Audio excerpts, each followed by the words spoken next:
மகாபலிபுரத்துல one day நாங்க எப்படி spend பண்ணோங்கிறது தான் உங்ககிட்ட குட்டி விலாகா நான் ஷேர் பண்ண போறேன். நானும் சோனியும் தான் இந்த பிளேஸ்க்கு போயிருந்தோம். இது செங்கல்பட்டு டிஸ்ட்ரிக்ட்ல லொக்கேட் ஆயிருக்கு. எங்க ஏரியாவிலேருந்து ஸ்ட்ரெயிட் பஸ் போயிட்டோம். மற்ற ஏரியாவிலேருந்து எப்படி வரணும் தெரியாது. பட் கிளாம்பாக்கம்லேருந்து 515 எம்ல வந்தா மகாபலிபுரம்க்கு ஸ்ட்ரெயிட் பஸ் இருக்கும்னு எனக்கு தெரியும்.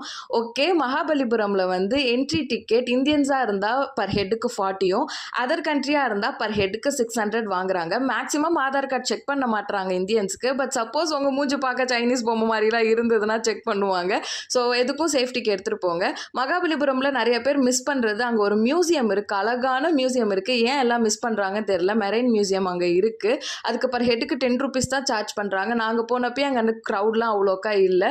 நீங்கள்லாம் போனீங்கன்னா அந்த ஸ்பாட்டை மிஸ் பண்ணாமல் பாருங்கள். அண்ட் மகாபலிபுரம் சிம்பிளாக சொல்லணுன்னா ஃபுல்லாக வந்து பாறையாக இருக்கும். அந்த பாறையை வந்து செதுக்கி வச்சுருப்பாங்க, அழகழகாக செதுக்கி வச்சுருக்காங்க. நிறையா வந்து ஃபினிஷ் பண்ணியிருக்காங்க, நிறையா வந்து அன்ஃபினிஷ்டாக தான் இருக்குது. ஸோ இதை தான் நம்ம வந்து நல்லா வாக் பண்ணி டிஸ்டன்ஸில் இருக்கிற ஒரு பாறையும் பார்க்குறதா இருந்துச்சு. திரௌபதி பாத் பிளேஸ் அப்படின்னு, அப்புறம் கிருஷ்ணர் பட்டர் பால், இந்த மாதிரி ஒரு பிளேஸ்க்கும் ஒரு ஸ்பாட்க்கும் ஒரு நேம் வச்சுருக்கிறாங்க. அதை தான் நம்ம போய் விசிட் பண்ணுறதா இருந்தது. ஒரு சைடு இதுனா, இன்னொரு சைடு வந்து பீச் சைடில் வந்து பீச் ஷோர் டெம்பிள் அப்படின்னு ஒன்று இருந்தது. அதுதான் மெயினாக மகாபலிபுரம்னாலே பிக்சர் நமக்கு காட்டுறது.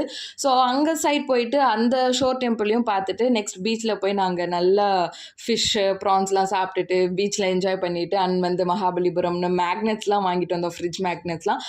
பயங்கர சூப்பராக இருந்தது. ஃப்ரெண்ட்ஸ் அண்ட் ஃபேமிலிஸாலாம் போனால் பயங்கரமாக என்ஜாய் பண்ணலாம். மிஸ் பண்ணாதீங்க ஸ்பாட்டை. இவ்வளோ நேரம் சேனலை பார்க்குறீங்கன்னா மறக்காமல் சப்ஸ்கிரைப் பண்ணிக்கோங்க. இன்ஸ்டாவில் பார்த்தா ஃபாலோ பண்ணிக்கோங்க. நெக்ஸ்ட் வீடியோவில் பார்க்குறேன். Tata, bye. உங்களுக்கு இன்ட்ரெஸ்டாக என்ன தெரிஞ்சதோ கமெண்ட்ஸில் சொல்லுங்கள்.